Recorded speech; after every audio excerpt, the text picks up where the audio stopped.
આપણે છેલ્લે તત્વયોગમિતિ વિશે આપણે જોયેલું. શેના વિશે વાત કરી હતી? તત્વયોગમિતિ. અને એમાં આપણે એક ઉદાહરણ પર જોયેલું મિથેનની દહન પ્રક્રિયા. બરાબર છે. તો આ બધું જાણવા માટે તમારે મોલ વાળું મોલ સંકલ્પના તમારે યાદ રાખવી જરૂરી છે. એક વખત આપણે મોલ સંકલ્પના જે છે કાલે પણ મેં તમને થોડી રિપીટ કરાવી હતી કે ભાઈ આ વસ્તુ તમે યાદ રાખજો બરાબર. 1 મોલ એટલે આણ્વીય દળ અથવા પરમાણુ દળ જેટલું વજન. 1 મોલ એટલે આટલા અણુઓ થાય, આટલું કદ થાય. બરાબર છે. 22.04 ની જગ્યાએ ખાલી 22.4 એટલું યાદ રાખજો. મેં 0.4 લખાયું છે, 22.4 લીટર આવશે. બરાબર. ખાલી એટલું એ જરા જોઈ લેજો. હવે આપણે આ તત્વયુગ્મિતિને લગતા કોયડા આપેલા છે તમને. તો એમાં આપણે કોયડા નંબર 1.3 જોવાનો છે. 1.2 આપણે ગણ્યો તો 1.3. 16 ગ્રામ મિથેનના દહનથી 16 ગ્રામ મિથેનના દહનથી ઉત્પન્ન થયેલ પાણીનો, બરાબર છે, પાણી બાજુ જથ્થો શેમાં કીધું છે? ગ્રામમાં. ગ્રામનો જથ્થો જણાવો. મિથેનનું દહન થાય એટલે એ પ્રક્રિયા આપણે જોયેલી છે, છેલ્લે લખેલી આપણે. મિથેનના દહનની પ્રક્રિયા ઉદાહરણમાં આપણે જોઈ હતી. મિથેન +2O2, બરાબર છે. દહન પ્રક્રિયા થાય શું બનતું હતું? CO2 અને +2H2O. હવે અહીંયા તમે જુઓ આ પ્રક્રિયાની અંદર આપણે વાત કરીએ તો CH4 જે છે 1 મોલ છે. હવે 1 મોલ CH4 નો મતલબ શું થાય? 1 મોલ CH4 નો મતલબ થાય આ 1 મોલ છે. 1 મોલ એટલે એના આણ્વીય દળ જેટલું વજન. કોના જેટલું વજન? આણ્વીય દળ જેટલું વજન.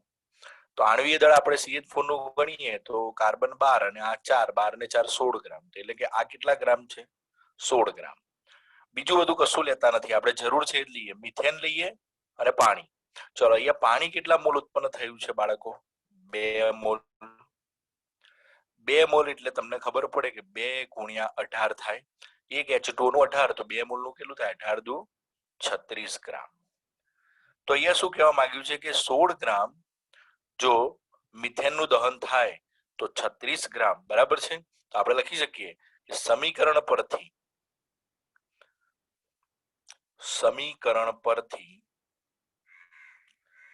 જોઈ શકાય છે કે, બસ આમાં બહુ ડિટેલ લખવાનું જ નથી, આટલું જ લખવાનું છે.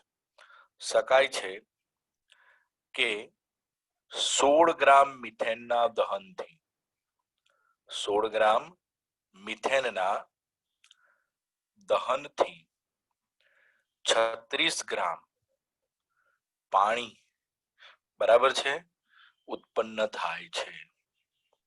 તો બસ અહીંયા આપણે આટલું લખો એટલે દાખલો પૂરો થઈ ગયો બાળકો. હવે બીજો એક દાખલો છે એના તરફ આપણે જઈએ તો કોયડા નંબર 1.4 છે. દહન પ્રક્રિયાને અંતે, ચલો હું રકમ લખી દઉં છું, વાંધો નહીં. દહન પ્રક્રિયાને અંતે, એક દહન પ્રક્રિયા છે એના અંતે એવું કીધું છે 22 ગ્રામ કાર્બન ડાયોક્સાઇડ. 22 ગ્રામ શું છે? કાર્બન ડાયોક્સાઇડ ઉત્પન્ન કરવા માટે દહન પ્રક્રિયાના અંતે 22 ગ્રામ કાર્બન ડાયોક્સાઇડ મારે ઉત્પન્ન કરવો છે. તો કરવા માટે કીધું છે કેટલા મોલ મિથેનની જરૂર પડે. કેટલા મોલ મિથેનની જરૂર પડે. તો આપણને રકમ વાંચીને એટલી બુદ્ધિ પહોંચવી જોઈએ કે અહીંયા કોના દહનની વાત કરી છે? મિથેનના દહનની વાત કરેલી છે. કારણ કે મિથેનનું 22 ગ્રામ મારે કાર્બન ડાયોક્સાઇડ ઉત્પન્ન કરવો છે. તો અહીંયા પાછું એનું એ સમીકરણ આપણે લખવું પડે. તો અહીંયા સમીકરણ લખીશું કે CH4 +2O2 બરાબર gives CO2 +2H2O. હવે મારે મિથેન અને કાર્બન ડાયોક્સાઇડ બેની જ વાત કરવાની છે. તો અહીંયા આપણે લખીશું કે ભાઈ આ કેટલા મોલ છે? 1 મોલ. આ પણ કેટલા મોલ છે? 1 મોલ. ચલો આ 1 મોલ એટલે આપણે ઉપર જોયું કેટલા ગ્રામ થાય? 16 ગ્રામ. ચલો CO2 માં 1 મોલ એટલે શું? તો ઓક્સિજન 2 છે એટલે 16 દુ 32, 32 ને કાર્બન ના 12 તો કેટલા થાય? 44 ગ્રામ. તો આમ તમને આપેલું, હવે જુઓ તમારે લખવાનું શું, કઈ રીતે લખવાનું એ ધ્યાન રાખજો. આપણે ઉત્પન્ન શું કરવાનું છે? 22 ગ્રામ કાર્બન ડાયોક્સાઇડ. શોધવાનું શું છે? મિથેન. જે શોધવાનું હોય એ આપણે પ્રશ્નાર્થમાં રાખવું પડે. જે આપેલું હોય, અહીંયા 44 ગ્રામ પણ આપેલા છે, 22 ગ્રામ પણ આપેલા, તો આપણે આવું લખાય. જોજો, ધ્યાન આપજો. 44 ગ્રામ કાર્બન ડાયોક્સાઇડ ઉત્પન્ન કરવા કેટલા મિથેનની જરૂર પડે છે? 16 ગ્રામ મિથેન. તો હવે મારે 44 ગ્રામ માટે 16 ગ્રામ, તો કેટલા ગ્રામ માટે? 22 ગ્રામ. જે શોધવાનું હોય આ બાજુ લખવાનું, જમણી બાજુ. તો 22 ગ્રામ CO2 ઉત્પન્ન કરવા કેટલા ગ્રામ મિથેન જોઈએ? તો આવું લખવાનું છે. ચલો 22 ઉપર જાય, 44 ક્યાં આવે? નીચે. અને 16 તો ઉપરના ઉપર જ રહેવાના. તો 22 ગુણ્યા 16 છેદમાં 44. તો 22 દુ શું આવે? 44. 8 દુ 16. તો આપણે કેટલા ગ્રામ મિથેન જોઈએ? 8 ગ્રામ મિથેન જોઈએ. બરાબર છે? 8 ગ્રામ CH4 જોઈએ. હવે આપણે તો મોલ શોધવાના છે. કેટલા મોલ? તો આ તો વજન મળ્યું આપણને. શું મળ્યું આપણને? વજન. તો હવે મોલ શોધવા હોય તો શું કરવાનું? તો મોલ શોધવા હોય તો મોલનું સૂત્ર તમને ખબર જ છે. મોલ બરાબર વજન ભાગ્યા આણ્વીય દળ. ચલો વજન કેટલું આવ્યું મિથેનનું? 8 ગ્રામ. મિથેનનું આણ્વીય દળ તમને બધાને ખબર છે 16. તો જવાબ શું આવશે? 8 દુ 16. તો 1/2 બરાબર 0.5 મોલ બરાબર છે મિથેન. તો આ આપણો જવાબ થઈ ગયો. તો 2 સ્ટેપ છે, આ ને આ સ્ટેપ. તો આવી રીતે આપણે, બરાબર છે, ગણવું પડે. બહુ સરળ છે, એટલું બધું હાર્ડ છે નહીં. તમને બુકની અંદર જે આપ્યું છે, બરાબર છે, એ થોડું તમને હાર્ડ પડે. તો આ સરળ રીત એકદમ મેં તમને કીધી. કદાચ બુકની રીત હાર્ડ પડે તો, બરાબર છે. હવે બાળકો, સ્વાધ્યાયની અંદર પણ આને લગતા ઘણા બધા દાખલાઓ તમને આપેલા છે, બરાબર છે. પણ એ દાખલાઓ આપણે એવું કરીશું, બરાબર, કે ભાઈ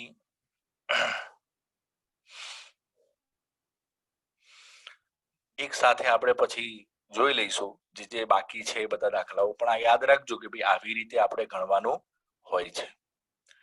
તો આપણે હવે આગળના ટોપિક તરફ આપણે હવે જઈશું, બરાબર છે. થિયરીનો આગળનો ટોપિક, એના તરફ આપણે જઈશું. તો હવે આગળનો જે ટોપિક છે ને એ પણ બહુ સમજવા લાયક ટોપિક છે બાળકો.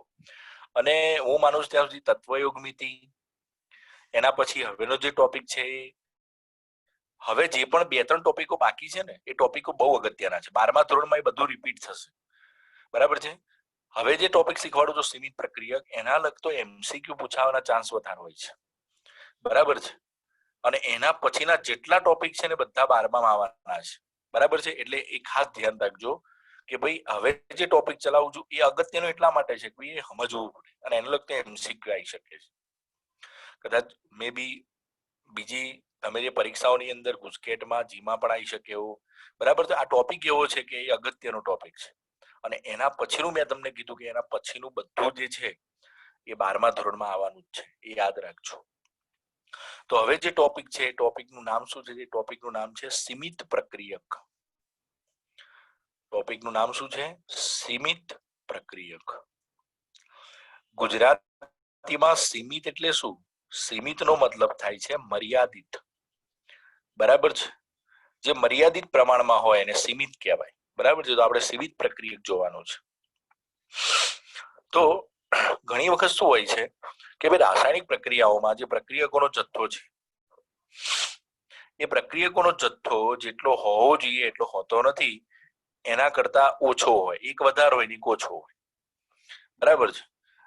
તો હંમેશા ઘણી વખત શું થાય છે, ધ્યાન આપજો બરાબર. હવે કે ભાઈ ઘણી વખત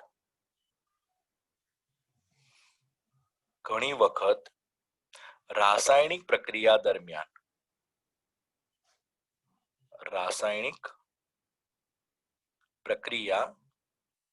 દરમિયાન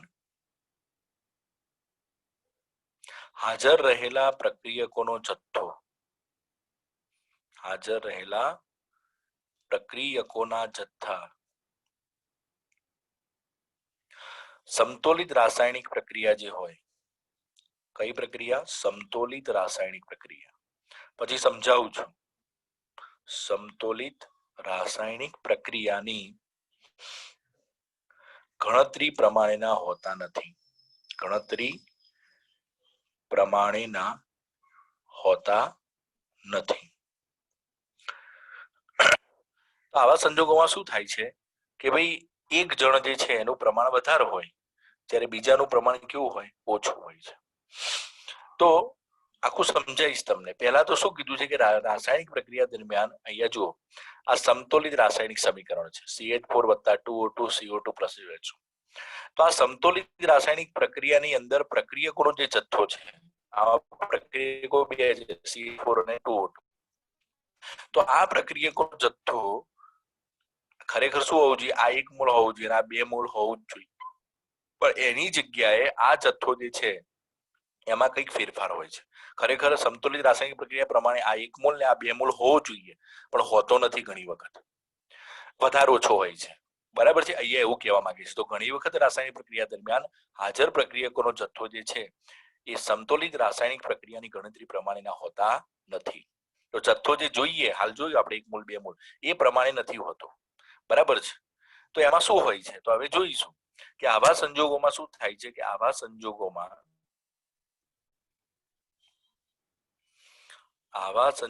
શું થશે? તો એક પ્રક્રિયક બીજા પ્રક્રિયક કરતા વધારે હોય છે. તો ગમે તે એકનું પ્રમાણ વધારે હોય ને ગમે તે એકનું પ્રમાણ ઓછું હોય છે, વધારે હોય છે. બરાબર છે? તો જે પ્રક્રિયક ઓછો હોય, તો એનો મતલબ શું થયો કે જે પ્રક્રિયક ઓછો હોય, બરાબર છે, એ કેટલાક સમય પછી વપરાઈ જશે. જ્યારે એટલે બીજા પ્રક્રિયક વધારે હોય. જો આવા સંજોગોમાં એક પ્રક્રિયક બીજા પ્રક્રિયક કરતા કેવો હોય છે? વધારે હોય છે. હવે જે પ્રક્રિયક ઓછા પ્રમાણમાં હશે, જે પ્રક્રિયક કયા પ્રમાણમાં હશે? ઓછા પ્રમાણમાં હશે. ના ખબર પડે પછી હું સમજાવું છું, એટલે ઉતાવળ ના કરતા. બરાબર છે? ઓછા પ્રમાણમાં હોય છે, હશે, તે કેટલાક સમય પછી પ્રક્રિયા ચાલુ થઈ, એકનું પ્રમાણ ઓછું છે, તો કેટલાક સમય પછી જેનું પ્રમાણ ઓછું હશે વપરાઈ જાય છે. તો જેનું પ્રમાણ ઓછું હોય એ વપરાઈ જશે. અને બીજા પ્રક્રિયકનું પ્રમાણ ગમે તેટલું વધારે હોય તો પણ હવે પ્રક્રિયા આગળ વધવાની નથી. બરાબર છે? વપરાઈ જશે. અને ત્યારબાદ બીજા પ્રક્રિયકનું પ્રમાણ, ત્યારબાદ બીજો પ્રક્રિયક જેનું પ્રમાણ વધારે છે, બીજા પ્રક્રિયકનું પ્રમાણ ગમે તેટલું હોય,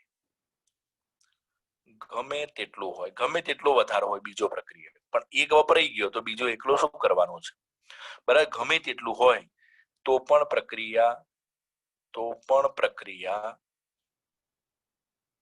આગળ વધતી નથી.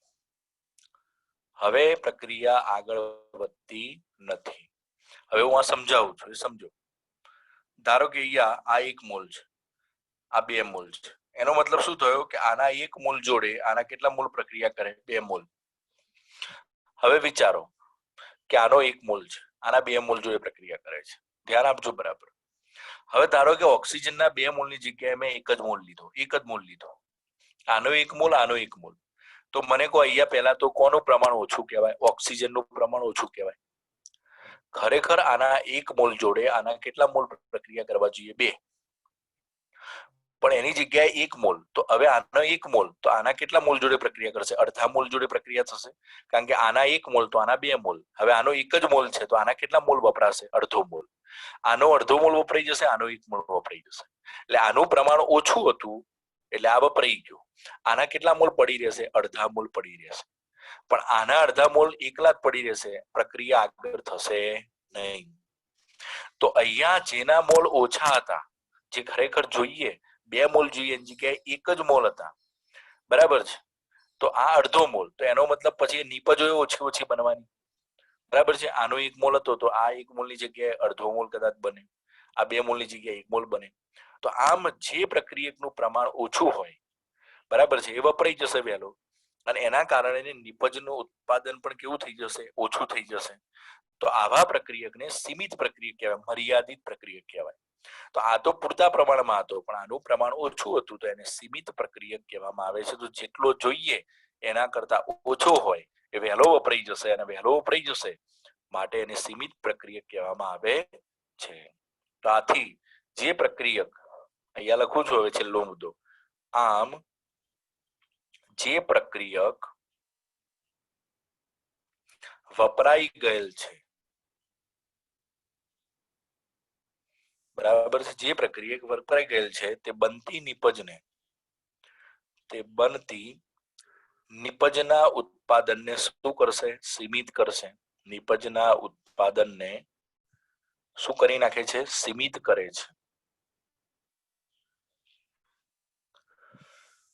તેથી તેવા પ્રક્રિયકને, આ સીમિત કરે છે, તેથી તેવા પ્રક્રિયકને શું કહેવામાં આવે છે, સીમિત પ્રક્રિયક કહેવામાં આવે છે.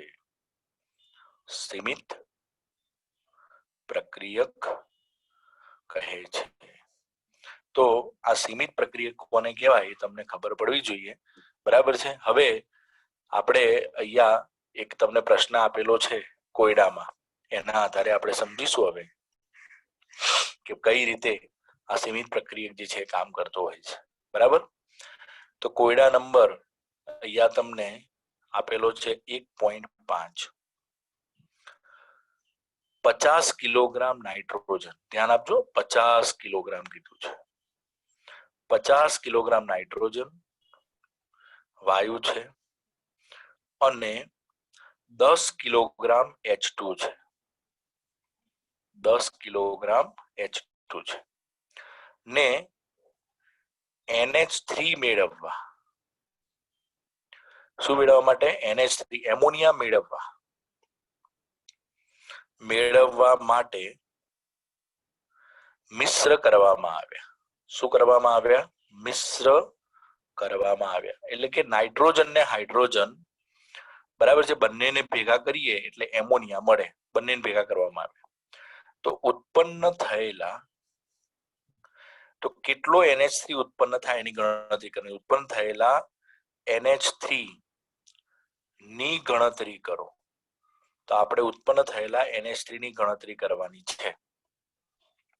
અને આ પરિસ્થિતિમાં તો પહેલા તો કેટલો NH3 તત્વયુગ્મિતિ વાપરવાની છે આપણે, અને આ પરિસ્થિતિમાં NH3 ના જે ઉત્પાદન થયું, NH3 ના ઉત્પાદનમાં સીમિત પ્રક્રિયકને ઓળખી બતાવો. હવે સીમિત કોણ છે એને ઓળખી બતાવો. સીમિત પ્રક્રિયકને ઓળખી બતાવો. તો આપણે જોઈશું કે ભાઈ કયો સીમિત પ્રક્રિયક છે. એના માટે પહેલા તો એમોનિયા બનવાનું સૂત્ર આવડવું જોઈએ. જો એમોનિયા બનવાનું સૂત્ર ના આવડે તો એ ચાલે નહીં. બરાબર છે. તો પહેલા એ આપણને આવડવું જોઈએ. હવે અહીંયા NH3 કેટલું ઉત્પન્ન થયું મારે ગણવાનું છે. તો કેટલો NH3 ઉત્પન્ન થયો એ ગણવા માટે મારે, બરાબર છે, કે ભાઈ પહેલા તો આ વજન આપેલું છે, એ વજનને મારે કશાકમાં કન્વર્ટ કરવું પડશે. તો વજનને કન્વર્ટ કરીશું આપણે, મોલની અંદર કન્વર્ટ કરવું હોય તો કરી શકાય. શેમાં કન્વર્ટ કરી શકાય, મોલમાં. તો આપણે કન્વર્ટ કરીશું. એ કન્વર્ટ કરવા માટે, બરાબર છે, મોલનું સૂત્ર તમને ખબર જ છે, વજન ભાગ્યા આણ્વીય દળ. તો એ સૂત્રનો ઉપયોગ કરીને આપણે, બરાબર છે, જોઈશું કે ભાઈ કેટલું જોશે. બરાબર. અને પછી સીમિત પ્રક્રિયક પણ એના ઉપરથી આપણને પ્રાપ્ત થઈ જશે. અને એના ઉપરથી આપણે NH3 ના મોલ શોધીશું, મોલ શોધીને બધું ઘણું બધું ટૂંકમાં આપણે કરી શકીશું અહીંયા. બરાબર છે. તો જો ધ્યાન આપજો બરાબર આ દાખલામાં, નહીં તો ખબર નહીં પડે, એટલે ખાસ ધ્યાન આપજો. પહેલા તો સૂત્ર લખી નાખું. આ પહેલા જાતે લખવાનું હોય છે, યાદ રાખજો. N2 + 3H2, આ એમોનિયા બનવાનું સૂત્ર છે 2NH3. બરાબર. આ પહેલા તમને આવડવું જોઈએ. હવે આપણે અહીંયા N2 કેટલો છે, 1 મોલ. તો અહીંયા H2 કેટલો લેવો પડે? 3 મોલ. આ 1 મોલ વપરાયો. આ કેટલો છે? 3 મોલ. અને આ કેટલા મોલ બન્યા? 2 મોલ. બરાબર છે? પહેલા તો આટલું લખેલું છે એવું તમને ખબર પડે. હવે પહેલા છે ને અહીંયા મારે જો NH3 નું વજન શોધવું હોય ને તો પહેલા તો મારે મોલ શોધવા પડશે વજન ઉપરથી. બીજું કામ શું કરવું પડશે કે સીમિત પ્રક્રિયક પહેલા ઓળખવું પડશે. કારણ કે સીમિત પ્રક્રિયક ઓળખીશું તો જ ખબર પડશે કારણ કે જેનું પ્રમાણ ઓછું છે જો શું કીધું હતું જે પ્રક્રિયક વપરાઈ જશે તે બનતી નિપજના ઉત્પાદનને શું કરે છે? સીમિત કરે છે. એટલે અહીંયા સીમિત પ્રક્રિયક ઓળખીશું ને તો જ આપણને નિપજનું ઉત્પાદન ખબર પડશે કારણ કે નિપજનું ઉત્પાદન સીમિત પણ કરશે સીમિત પ્રક્રિયક. તો પહેલા સીમિત પ્રક્રિયક શોધવો પડે અને સીમિત પ્રક્રિયક શોધવો હોય બરાબર છે તો પહેલા તમારે વજનને તમારે શેમાં કન્વર્ટ કરવું પડશે? મોલમાં. અને મોલના આધારે ખબર પડશે કે આમાં સીમિત કોણ છે, કોનું પ્રમાણ જોઈએ એટલું નથી, ઓછું પ્રમાણ કોનું છે આપણે જોઈશું. બરાબર છે? તો ચલો પહેલા તો હું અહીંયા જે વજન આપેલું છે બરાબર છે એને ગ્રામમાં કન્વર્ટ કરી નાખવાનું. શેમાં કન્વર્ટ કરવું પડશે? ગ્રામમાં. તો આપણે લખીશું N2 નું વજન, N2 નું દળ 50 kg બરાબર 50 ગુણ્યા 1000 કરવા પડે. તો અહીંયા 50 ગુણ્યા દાખલા તરીકે 1000 એટલે 10⁻³ ગ્રામ. એ જ રીતે H2 નું જે દળ છે એ કેટલું છે? 10 kg. તો 10 ગુણ્યા 10⁻³ ગ્રામ લેવું પડશે. તો પહેલા તો આ ગ્રામમાં કન્વર્ટ કરે. હવે N2 ના મોલ શોધીશ. પહેલા મોલ શોધવાના. તમને દર્પણની અંદર જે મોલ શોધીને આપ્યા છે એ રીત ભારે પડશે. બરાબર છે? N2 ના મોલ તો દળ ભાગ્યા શું આવે? આણ્વીય દળ. દળ કેટલા છે? 50 ગુણ્યા 10⁻³ બરાબર છે? N2 ના મોલ આવે 28.09 લેવાનું છે. 14 થાય 14.45 લેવાના હોય બરાબર છે? 0.45 એટલે 28.09 આવે. તો આનો ભાગાકાર કરીએ એટલે આપણને કઈક જવાબ મળે 17.86 ગુણ્યા 10⁻² મોલ. આ મોલ કોના મળે? N2 ના. એટલે કે તમારી જોડે N2 કેટલો છે? 17.86 ગુણ્યા 10⁻² મોલ છે. હવે આવી જ રીતે મારે કોના મોલ શોધવાના? H2 ના મોલ. બરાબર છે? તો દળ ભાગ્યા આણ્વીય દળ.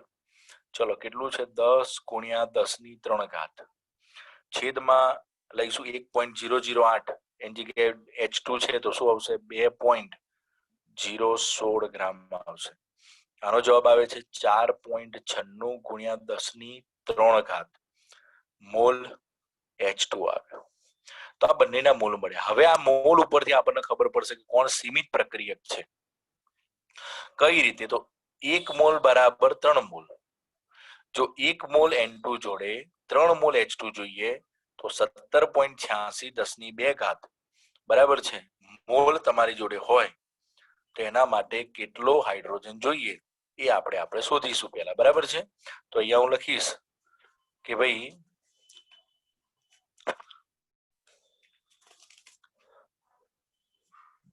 પ્રક્રિયા ઉપરથી શું આવે કે ભાઈ 1 મોલ N2 સાથે પ્રક્રિયા કરવા 3 મોલ H2. તો હવે આપણે N2 ના મોલ કેટલા આવ્યા છે? 17.86 ગુણ્યા 10⁻² મોલ N2 સાથે પ્રક્રિયા કરવા કેટલા મોલ H2 જોઈએ? તો 17.86 ગુણ્યા 10⁻² ઉપર જાય ગુણ્યા શું આવશે? 3 છેદમાં શું આવે? 1. તો આનો જવાબ આવે 5.36 ગુણ્યા 10⁻³ મોલ H2 જોઈએ. આટલા મોલ જોઈએ. હવે આપણી જોડે H2 આટલા મોલ છે એ જોઈ લઈએ. જો આના મોલ વધારે હોય, આના કરતા વધારે મોલ હોય તો એવું કહેવાય કે ભાઈ N2 જો ધ્યાન આપજો બરાબર હું સમજાવું. જો આટલા મોલ આના હોય તો આને સીમિત ના કહેવાય. હવે ધારો કે H2 ના મોલ આના કરતા વધારે છે 5.36 ગુણ્યા 10⁻³ કરતા તો પછી N2 ને સીમિત પ્રક્રિયક કહેવાશે. અને જો H2 ના આટલા મોલ કરતા ઓછા હોય તો એને સીમિત પ્રક્રિયક કહેવાશે. તો આપણે જોઈએ પણ H2 ના તો કેટલા મોલ છે? 4.96 ગુણ્યા 10⁻³ જરૂર કેટલાની છે? 5.36. તો લખીશું જોઈએ પરંતુ H2 ના 4.96 ગુણ્યા 10⁻³ મોલ જ છે, માટે તેનું પ્રમાણ કેવું છે? ઓછું છે. તેથી તે કયો પ્રક્રિયક થશે? સીમિત પ્રક્રિયક થશે. પ્રક્રિયક છે. તો પહેલું તો આપણે સીમિત પ્રક્રિયક કોણ છે આવી રીતે શોધવું પડે. બરાબર છે. તો અહીંયા ખરેખર H2 જેટલો જોઈએ, આટલો નાઇટ્રોજન છે, એની સામે આટલો હાઇડ્રોજન જોઈએ, પણ આના કરતા ઓછું છે. તો H2, તો આ બંને આટલો આના કરતા વધારે હોત ને, તો પછી સીમિત પ્રક્રિયક કોણ થઈ જાત? નાઇટ્રોજન થઈ જાત. પણ આ તો આના કરતા ઓછો છે એટલે સીમિત પ્રક્રિયક આ છે. તો હવે નિપજનું ઉત્પાદન કોણ એ કરશે? નિપજનું ઉત્પાદન કોણ સીમિત કરવાનો? હવે હાઇડ્રોજન. તો તમારે NH3 નું પ્રમાણ શોધવું હોય તો કોના આધારે શોધવું પડે? હવે હાઇડ્રોજનના આધારે તમારે NH3 નું પ્રમાણ શોધવું પડે. જે સીમિત પ્રક્રિયક હોય એના આધારે તમારે નિપજ શોધવી પડે. બરાબર છે. તો હવે આપણે શોધીશું પ્રક્રિયા પ્રમાણે કોના આધારે શોધવાનું? હવે હાઇડ્રોજનના આધારે. 3 મોલ H2 હોય તો કેટલા મોલ NH3 ઉત્પન્ન થતો હતો? 2 મોલ. તો હું લખીશ કે પ્રક્રિયા મુજબ, બરાબર છે, પ્રક્રિયા પરથી 3 મોલ H2 હોય તો આપણને કેટલા મોલ મળતા હતા? 2 મોલ NH3 મળશે. તો હવે આપણી જોડે કેટલા મોલ છે? 4.96 ગુણ્યા 10⁻³ મોલ H2. તો બરાબર કેટલા મોલ NH3 મળે? તો 4.96 ગુણ્યા 10⁻³ ક્યાં જાય? ઉપર જવાની. બરાબર છે. અને નીચે શું આવશે? પહેલા તો ગુણ્યા 2 આવશે, છેદમાં આવશે કેટલા? 3 આવશે. તો આનો ગુણાકાર કરીશું અને ભાગાકાર કરીશું એટલે આપણને જવાબ શું મળશે? તો 3.30 ગુણ્યા 10⁻³ મોલ NH3 મળે. બરાબર છે. આ મોલમાં મળ્યું. હવે એનું મારે તો વજન શોધવાનું છે, કેટલો NH3 મળશે. તો મોલને હવે શેમાં કન્વર્ટ કરવા છે? આપણે વજનમાં. તો આપણે સૂત્ર જાણીએ છીએ, મોલ બરાબર દળ છેદમાં આણ્વીય દળ. બરાબર છે. કોના મોલ લેવાના છે? NH3 ના મોલ. બરાબર છે. તો દળ બરાબર મારે સૂત્ર લખવું હોય તો શું આવે? મોલ ગુણ્યા આણ્વીય દળ. ચલો, મોલ કેટલા મળ્યા? 3.30 ગુણ્યા 10⁻³. હવે NH3 નું આણ્વીય દળ કેટલું થાય? NH3 નું આણ્વીય દળ બરાબર, આ સાઈડમાં ખાલી લખું છું. બરાબર છે. NH3 નું આણ્વીય દળ, નાઇટ્રોજન 14 લઈ લેવાનો, આ 3 લઈ લો તો કેટલું આવે? 17 U આવે. બરાબર થઈ ગયું. 17 લઈ લઈશું આપણે. તો ગુણ્યા કેટલું લઈ લેવાનું? 17 લઈ લેવાનું. તો આના ઉપરથી આપણને આ બંનેનો ગુણાકાર કરો એટલે છેલ્લે તમને જવાબ મળે 56.1. કેટલા મળે? 56.1 ગુણ્યા 10⁻³ ગ્રામ NH3 મળે. હવે ગ્રામને તમારે કિલોગ્રામમાં કન્વર્ટ કરાવે તો 10⁻³ કાઢી નાખો તો 56.1 કિલોગ્રામ NH3 મળે. બરાબર. તો આવી રીતે આ દાખલો તમે જુઓ, કેટલો સરસ દાખલો છે, મોટો દાખલો છે. દર્પણની અંદર કદાચ જોશો તો એમાં તમને કશું ખ્યાલ નહીં આવે, એમાં થોડી રીત ભારે ઉપયોગ કરેલી છે. આ એકદમ સરળ રીતથી મેં તમને દાખલો ગણાવ્યો બાળકો. તો આ જે સરળ રીત છે એ સરળ રીતથી આપણે દાખલો ગણવાનો છે. તો આવી રીતે આ સીમિત પ્રક્રિયકનો જે દાખલો હતો એ મેં અહીંયા પૂર્ણ કર્યો બાળકો. હવે આપણે સીમિત પ્રક્રિયકને લગતા સ્વાધ્યાયની અંદર કોઈ દાખલા હોય તો આપણે એનો કંઈક ઉપયોગ કરીને હવે સીમિત પ્રક્રિયકનો ઉપયોગ થાય અને એની અંદર જોડે જોડે તત્વયોગ મિતિનો ઉપયોગ થાય. એવા 1-2 દાખલા પણ થોડા ઘણા ગણીએ તો આપણને મજા આવે. બરાબર છે. તો એવા દાખલા આપણે ગણવાનો પ્રયત્ન કરીશું. બરાબર છે. તો સ્વાધ્યાયની અંદર 4થા નંબરનો દાખલો છે. સ્વાધ્યાયમાં અમે 1, 2 અને 3 દાખલા આપણે ગણી લીધા છે. હવે 4થો દાખલો. બરાબર. સ્વાધ્યાયમાં 4થો દાખલો આપણો જે આપેલો છે તો એની અંદર એવું કીધું છે કે ઉત્પન્ન થયેલા કાર્બન ડાયોક્સાઇડનું પ્રમાણ ગણો. ઉત્પન્ન થયેલા કાર્બન ડાયોક્સાઇડનું પ્રમાણ ગણો એવું કીધું છે. ઉત્પન્ન થયેલા CO2 નું પ્રમાણ ગણો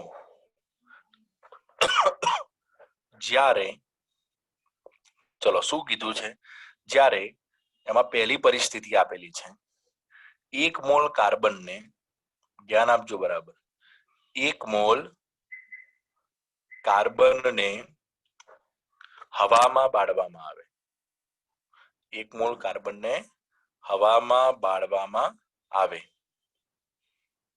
ચલો તો પહેલી પરિસ્થિતિ આ કીધી છે, તો આમાં જોઈએ કે ભાઈ 1 મોલ ને કાર્બનને હવામાં બાળવામાં આવે તો શું થાય, તો કાર્બન એટલે તમને ખબર છે સી સોલિડ, પ્લસ કોની જોડે પ્રક્રિયા થાય, O2 જોડે. તો O2 પણ આપણે ધારો કે C+O2, તો તમને બધાને ખબર છે, મારે શીખવાડવાની જરૂર નથી, શું ઉત્પન્ન કરવાનું છે, CO2. તો 1 મોલ કાર્બનને હવામાં બાળવામાં આવે તો શું થાય, તો અહીંયા આપણે જોઈએ કે 1 મોલ કાર્બનને હવામાં બાળવામાં આવે. ચલો આ કેટલા મોલ છે, 1 મોલ. આ પણ કેટલા મોલ છે, 1 મોલ. આ પણ કેટલા મોલ છે, 1 મોલ. હવે મારે અહીંયા તો સમીકરણ જે છે એમાં કેટલા ગ્રામ ઉત્પન્ન થાય જોવાનું છે. તો 1 મોલ કાર્બન, તો અહીંયા 1 મોલ કાર્બન ઉપરથી 1 મોલ, તો 1 મોલ CO2 એટલે 1 મોલ CO2 બરાબર કેટલા ગ્રામ થાય, 44 ગ્રામ. તો આપણે કહી શકીએ કે 1 મોલ કાર્બનના દહનથી 44 ગ્રામ CO2 ઉત્પન્ન થાય. ચલો પહેલું કામ પૂરું થઈ.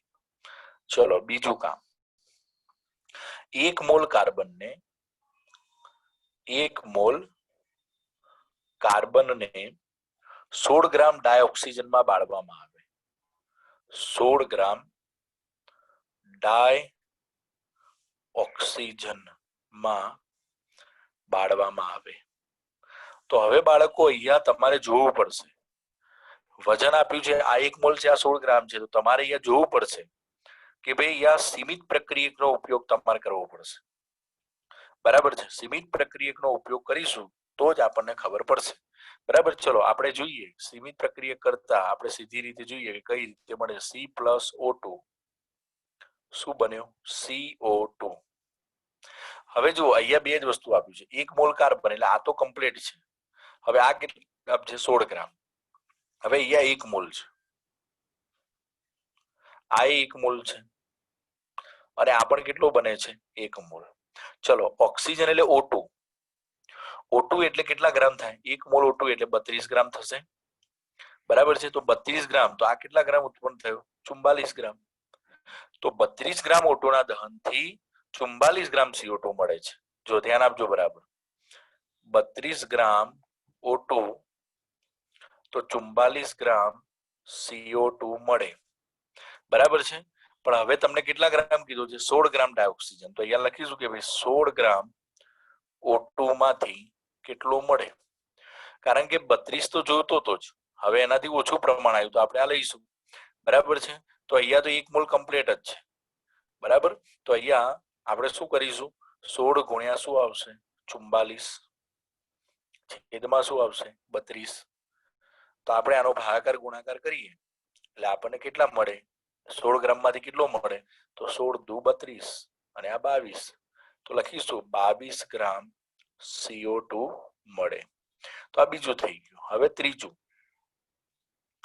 2 મોલ કાર્બનને, હવે કાર્બનનું પ્રમાણ વધારે, 16 ગ્રામ કોની સાથે, ડાયોક્સિજનમાં બાળવામાં આવે, ડાયોક્સિજનમાં બાળવામાં આવે છે.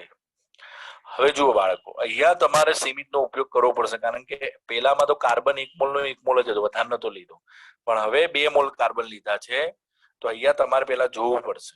તો પેલા C+O2 gives CO2. હવે જો આનો 1 મોલ હોય તો આનો 1 મોલ જોઈએ, તો આનો 1 મોલ ઉત્પન્ન થાય. એટલે કે આના જો 12 ગ્રામ હોય તો આના આપણે એમ કહી શકાય 32 ગ્રામ જોઈએ. બરાબર છે, તો આનો 1 મોલ જે છે એના કેટલા જોડે પ્રક્રિયા કરે છે, 32 ગ્રામ જોડે. બરાબર, તો અહીંયા લખીશ કે 1 મોલ કાર્બન જે હોય 1 મોલ કાર્બન તો 32 ગ્રામ O2 સાથે પ્રક્રિયા કરે તો 2 મોલ કાર્બન હોય તો કેટલા જોઈએ તો 2 ગુણ્યા 32 જોઈએ એટલે 64 ગ્રામ જોઈએ બરાબર કેટલા ગ્રામ જોઈએ 64 ગ્રામ તો અહીંયા 64 ગ્રામ O2 જોઈએ તો હવે મને કહો કે O2 તો આપણી જોડે કેટલો છે 16 જ ગ્રામ છે તો હું લખીશ કે અહીં O2 16 ગ્રામ છે માટે તે સીમિત પ્રક્રિયક છે કયો પ્રક્રિયક છે સીમિત પ્રક્રિયક છે બરાબર છે અને સીમિત પ્રક્રિયક હોય તો એ નિપજને શું કરે એ નિપજને શું કરશે એ નિપજને તેથી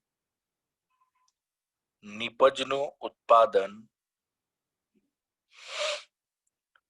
O2 સીમિત કરે છે તો મેં તમને કીધું હતું કે સીમિત પ્રક્રિયક હોય એના આધારે જ તમને મળે બરાબર છે તો સીમિત પ્રક્રિયકના આધારે હમણાં જોયું કે ભાઈ ઓક્સિજન બરાબર છે ધ્યાન આપજો હવે તો અહીંયા આપણી જોડે ઓક્સિજન કેવો છે ઓછો છે તો જ્યારે 1 મોલ ઓક્સિજન હતો 1 મોલ બરાબર છે એટલે કહેવાનો મતલબ 32 ગ્રામ O2 તો આપણને શું મળતું હતું NH3 કેટલો અરે CO2 કેટલો મળતો હતો 44 ગ્રામ CO2 તો હવે મારી જોડે કેટલો છે 16 ગ્રામ O2 તો કેટલા તો હમણાં હતું એનું એ 16 ગુણ્યા 44 બરાબર છે છેદમાં કેટલા આવશે 32 16 દુ 32 22 દુ 44 તો આપણને અહીંયા બરાબર છે 22 ગ્રામ CO2 મળે તો અહીંયા પણ એનું એ જ આવશે બરાબર છે તો આવી રીતે તમારે ગણવાનું હોય તો હંમેશા યાદ રાખવાનું સીમિત પ્રક્રિયક પહેલા મગજમાં રાખવો પડે સીમિત પ્રક્રિયક શોધવાનો ક્યાંય નથી કીધો પણ આ સીમિત પ્રક્રિયકના આધારે જ આખો દાખલો ગણવાનો થતો હોય છે તો ઘણી વખત આવું પણ થતું હોય છે તો ખાસ તમારે ધ્યાન રાખવું બાળકો હવે આપણે કાલે જે દાખલા ગણ્યા હતા એમાં કોઈ દાખલો બાકી રહી ગયો હોય તો હું જરા જોઈ લઉં છું એક સ્વાધ્યાયનો દાખલો હતો કદાચ 8મો દાખલો હતો ત્રીજો ગણ્યો તો આપણે 8મો નતો ગણ્યો બરાબર કઈ વાંધો નહીં બાકી જ રાખીશું હવે તો આવી રીતે તમારે દાખલો ગણવો પડે હવે એવો જ એક બીજો દાખલો આપેલો છે એ થોડો ઘણો એના જેવો છે તો એની પણ આપણે થોડું વાત કરીશું તો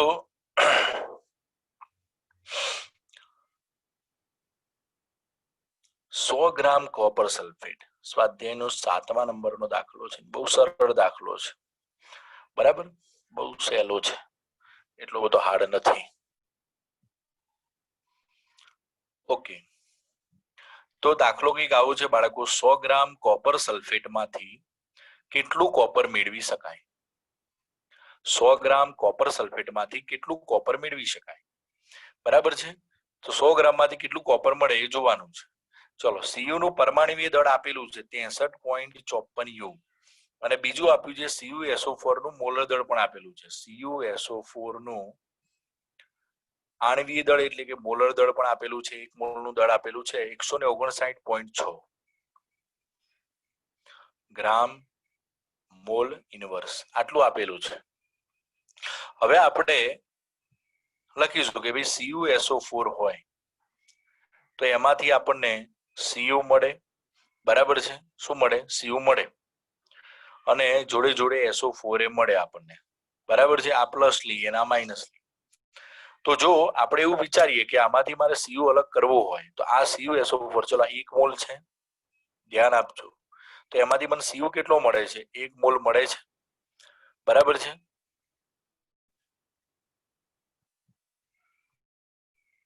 ચલો આ 1 મોલ છે કોપર સલ્ફેટ તો એમાંથી Cu કેટલો મળ્યો 1 મોલ મળ્યો છે એનો મતલબ 1 મોલ CuSO4 એટલે કેટલું વજન થાય 159.6 ગ્રામ થાય બરાબર છે અને 1 મોલ કોપર મળે છે એનો મતલબ કેટલું કોપર મળે છે 63.54 ગ્રામ કોપર આપણને મળે છે આટલા ગ્રામમાંથી આટલું મળે છે તો આપણે લખી શકીએ કે ભાઈ 159.6 ગ્રામ જો કોપર સલ્ફેટ હોય તો એમાંથી આપણને 63.54 ગ્રામ શું મળે છે? કોપર મળે. બરાબર. તો આપણી પાસે કોપર સલ્ફેટ કેટલું છે? 100 ગ્રામ કોપર સલ્ફેટ હોય તો આપણને કેટલું કોપર મળે? આટલામાંથી આટલું મળે છે. તો 100 ગ્રામમાંથી કેટલું? કારણ કે આપણા જોડે કેટલા ગ્રામ છે? ખાલી 100 ગ્રામ છે. તો હવે આપણે લખીએ કે ભાઈ 100 ઉપર જશે ગુણ્યા 63.54 અને છેદમાં શું આવશે? 159.6. તો આનો ગુણાકાર ભાગાકાર આપણે કરવો પડે. ભાગાકાર ગુણાકાર કરો તો જવાબ આવે છે 39.81 ગ્રામ કોપર આપણને મળે. બરાબર. તો આવી રીતનો આખો દાખલો ગણવાનો હોય છે. તો આની અંદર બરાબર છે, આ દાખલાઓની પ્રેક્ટિસ બહુ કરવી પડે. આ દાખલા જ્યાં સુધી તમે જોવાના, બરાબર છે, તો આ દાખલો જોવાનો પછી જાતે ગણવાનો. જ્યાં સુધી આ ખાલી જોવાથી આવડી જશે એ ભૂલી જજો. બરાબર છે. સીમિત પ્રક્રિયક મગજમાં ઉતારવું પડશે, તત્વયુગ્મિતિ ઉતારવું પડશે. તમે એમ માનો કે અહીંયા હું એક વખત બતાવી દીધું અને તમને આવડી ગયા તો ભૂલી જજો તમે. એ નહીં આવડે તમને. એટલે કૃપા કરીને ખાસ દરેકને વિનંતી છે કે ભાઈ આ જે અત્યારે હું જે શીખવાડી રહ્યો છું એ ટોપિકને લગતા દાખલાઓ જે છે એ ખાસ તમે તમારી જાતે જ છે એ ગણવાનો પ્રયત્ન કરજો. બરાબર છે. તો ખાસ એનું ધ્યાન આપજો. બરાબર. હવે એવું હોય તો આને લગતા દાખલાઓ જે છે એ જાતે આ બધા જે છે ને જોવાના, પહેલા જોઈને પછી જાતે ગણવાના. તો આવી વસ્તુ ખાસ ધ્યાન રાખજો. તો જ્યાં સુધી ડાયરેક્ટ જાતે નહીં ગણો ત્યાં સુધી આ કશી ખબર પડશે નહીં. તો ખાસ એ ધ્યાનમાં લઈને દરેક જણ દાખલાઓ જાતે ગણજો. તો આ થઈ ગયા આપણે તત્વયુગ્મિતિને લગતા દાખલા અને સીમિત પ્રક્રિયકને લગતા દાખલા હતા. એની આપણે વાત કરી. મેં તમને કીધું એમ કે ભાઈ આને લગતા બીજા કોઈ દાખલા પણ હશે, બરાબર છે, સ્વાધ્યાયની અંદર, તો એ પણ હજી આપણે ગણીશું, પણ એ પછી આપણે પાછળથી લઈશું. હવે આપણે એના પછી આગળ જોઈશું દ્રાવણોની અંદર પ્રક્રિયાઓ જે થાય છે એના ટોપિક ઉપર આપણે હવે જવાનું છે. બરાબર. તો દ્રાવણોમાં પ્રક્રિયાઓ.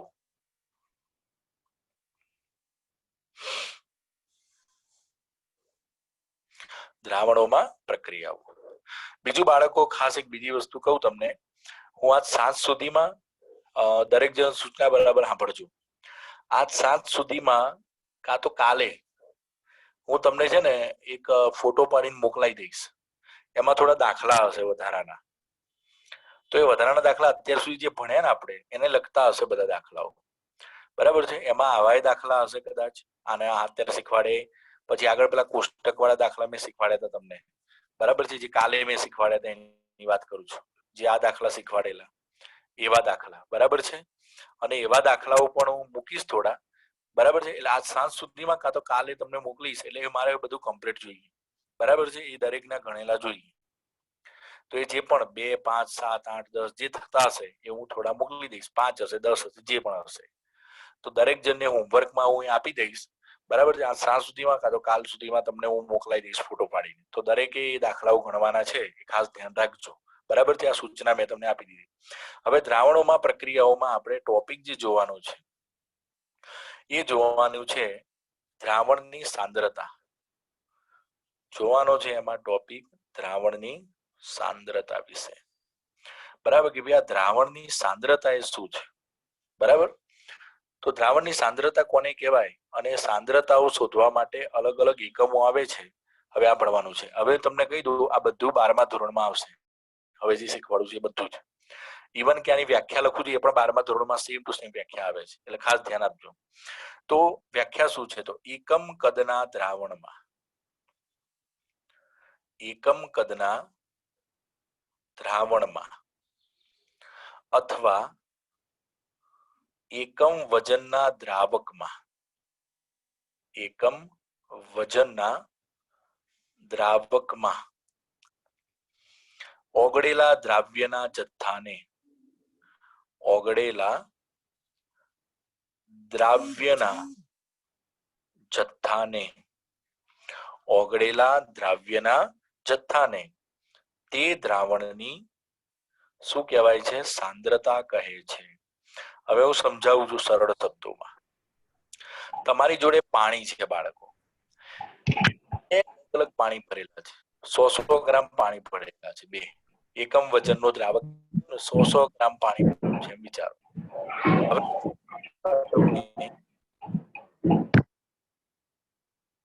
100 ગ્રામ પાણીની અંદર તમે પહેલા 100 ગ્રામ પાણીમાં 10 ગ્રામ મીઠું નાખ્યું અને બીજા 100 ગ્રામ પાણી ભરેલું છે એમાં 50 ગ્રામ મીઠું નાખ્યું. પહેલામાં 10 ગ્રામ મીઠું નાખ્યું, બીજામાં 50 ગ્રામ, 50 ગ્રામ મીઠું, પહેલામાં 10 ગ્રામ, બીજામાં 50 ગ્રામ. તો હવે તમે કહો મને કોની સાંદ્રતા વધારે કહેવાય? તો જે 50 ગ્રામ મીઠું નાખ્યું છે એમાં સાંદ્રતા કેવી કહેવાય? વધારે કહેવાય. સાહેબ ખબર કઈ રીતે પડે? તો આપણે એમ કહીએ ચાખીએ એટલે ખબર પડે. 10 ગ્રામ મીઠું નાખ્યું હોય એની સાંદ્રતા ઓછી અને ખારાશ કેવી લાગશે? ઓછી લાગશે. અને જેમાં 50 ગ્રામ મીઠું નાખ્યું છે એની ખારાશ કેવી લાગશે? વધારે લાગશે.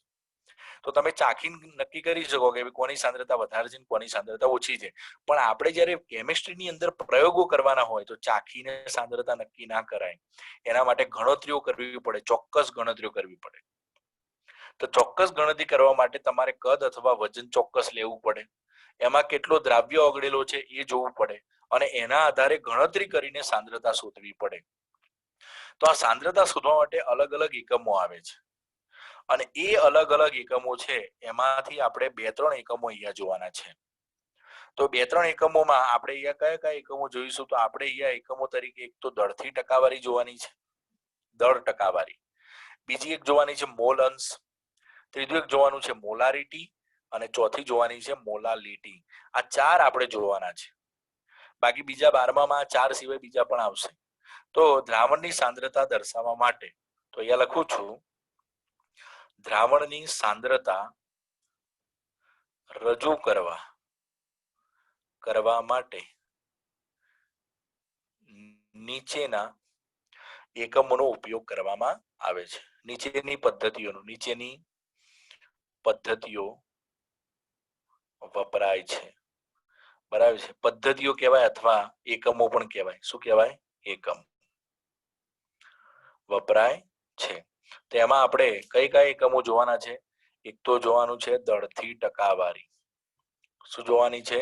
દળથી ટકાવારી. એને લખાય આવી રીતે percentage W/W, આવું લખાય. W એટલે weight by weight, વજનથી, દળથી ટકાવારી. એના પછી બીજી આપણે જોવાનું છે મોલ અંશ. શું જોવાનું છે? મોલ અંશ. એને x વડે દર્શાવાય. ત્રીજું જોવાનું છે મોલારિટી. શું જોવાની છે? મોલારિટી.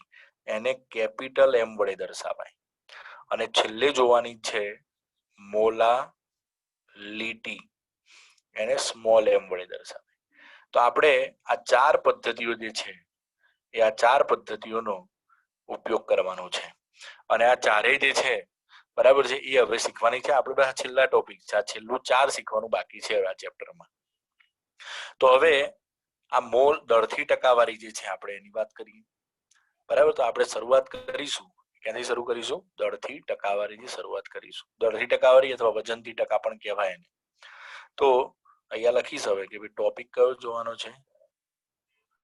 દળથી ટકાવારી અથવા વજનથી ટકાવારી. બરાબર, શેના વડે દર્શાવાય? %W/W. તો કોને કહેવાય? તો ઉપર W, નીચે W. તો એનો મતલબ શું? તો લખીશું આનો વ્યાખ્યા. 100 ગ્રામ દ્રાવણમાં કેટલું દ્રાવણ લેવાનું છે? 100 ગ્રામ દ્રાવણમાં દ્રાવ્ય થયેલા પદાર્થના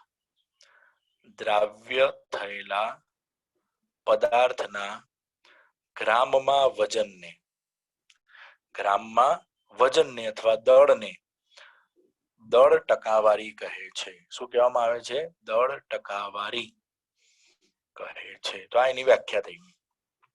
100 ગ્રામ દ્રાવણમાં દ્રાવ્ય થયેલા પદાર્થના ગ્રામમાં દળને દળથી ટકાવારી કહેવામાં આવે છે. તો અહીંયા બાળકો એનું સૂત્ર શું આવે? તો %W/W. સૂત્ર શું આવશે? સૂત્ર આવશે, ઉપર આવશે દ્રાવ્યનું દળ. શેમાં લેવાનું? ગ્રામમાં. યાદ રાખજો, શેમાં લેવાનું છે? ગ્રામમાં. નીચે કોનું દળ આવશે? દ્રાવણનું દળ લેવાનું, જે આપેલું હોય એ પણ ગ્રામમાં. અને ગુણ્યા ટકા શોધવાના છે એટલે ગુણ્યા શું કરવા પડે? 100 કરવા પડે. હવે કોઈ વાર એવું થાય આ દ્રાવણનું દળ ના આપ્યું હોય તો દ્રાવણ કઈ રીતે બને, તો આ શીખેલા છો, નવું નથી.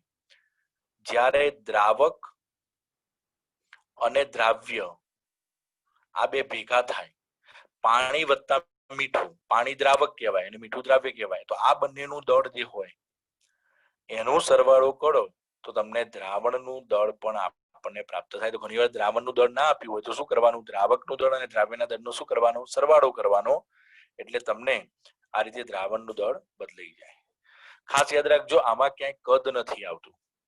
શું નથી આવતું, કદ નથી આવતું. અને કદ ના આવે એટલે હંમેશા યાદ રાખવાનું, કદ ના આવતું હોય તો તાપમાન સાથે બદલાય નહીં. બરાબર છે. ચલો, તો આપણે આટલી વસ્તુ જોવાની હતી. આ દળથી ટકાવારીમાં વ્યાખ્યા લખવાની, સૂત્ર અને દ્રાવણનું દળ એટલું જોવાનું. હવે તમને આના આધારે એક નાનકડો પાછો કોયડો આપેલો છે અને કોયડા નંબર છે 1.6. કોયડો કયો આપેલો છે, 1.6 નંબરનો કોયડો આપેલો છે.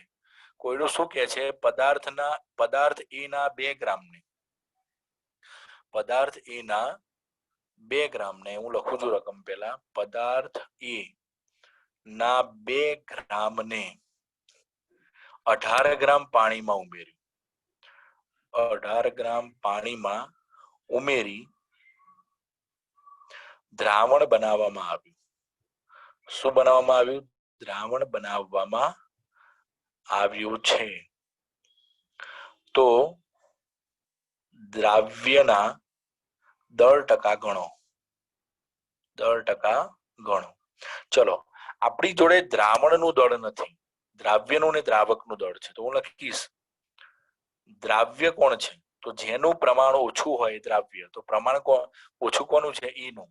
તો દ્રાવ્ય કોણ છે, પદાર્થ એ નું દળ બરાબર કેટલું આપેલું છે, 2 ગ્રામ. અને દ્રાવક કોણ છે, પાણી નું દળ કેટલું છે, 18 ગ્રામ. બરાબર છે. તો મારે દ્રાવણનું દળ શોધવું હોય તો આ બેનું શું કરી નાખવાનું, સરવાળો. તો હું લખીશ દ્રાવણનું દળ બરાબર 2 + 18 બરાબર કેટલા ગ્રામ થશે, 20 ગ્રામ. તો આપણને દ્રાવણનું દળ અહીંયા મળી. હવે આપણે આ percentage W/W નું આપણા જોડે સૂત્ર છે. તો ઉપર દ્રાવ્યનું દળ, નીચે દ્રાવણનું દળ અને ગુણ્યા શું કરવાના, 100. ચલો, દ્રાવ્યનું દળ 2 ગુણ્યા 100 ઉપર લખી નાખું છું. છેદમાં આવશે કેટલા, દ્રાવણનું દળ કેટલું આવ્યું, 20. 0 0 ગયા, 2 2 ગયા, શું જવાબ આવ્યો, 10%. 10% W/W. તો આ આપણો જવાબ થઈ ગયો, 10% W/W. તો આમાં બસ આટલું જ કરવાનું હોય છે, કઈ એટલું બધું હાર્ડ છે નહીં. તો આ દાખલો એકદમ સરળ હતો. તો અહીંયા તમને આવી રીતે કોયડો આપેલો છે તો એ તમને ખબર પડવી જોઈએ.